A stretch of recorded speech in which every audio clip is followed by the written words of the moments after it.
All right, this is actually crazy. We had a Christian conference this month that had, I guess, a publisher come, bring literal Nazi writings, brought most notably the essential speeches of Adolf Hitler. And when you go to this publishing sites, like their actual store, they have the Third Reich bundle, the second Third Reich bundle, it's crazy.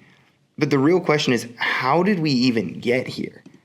And I think it's really important for us as believers to understand. There's this theory called the Overton window, and it kind of describes the spectrum of ideas that people can have in civil society and them still be considered acceptable.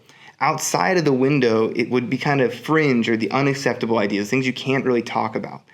But the window isn't static. The window can actually shift with culture, or it could be intentionally shifted. And people have done this forever for different political aims and movements. But one of the first things you do if you want to shift the Overton window is scandal and shock. You need to have some kind of thought leader who's going to be like an ideological martyr. They're going to go out and they're going to promote something. They're going to say something that they know is going to be condemned, but it's going to start a conversation. It's going to bring up a bunch of curiosity. Why would they say that? Where's this coming from? And it begins a conversation around something that typically would never be talked about. Number two is you're going to use comedy.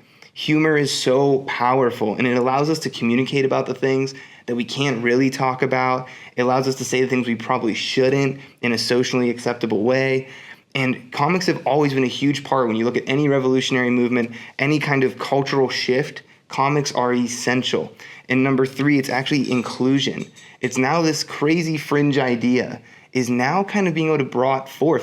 Tell us your side of it.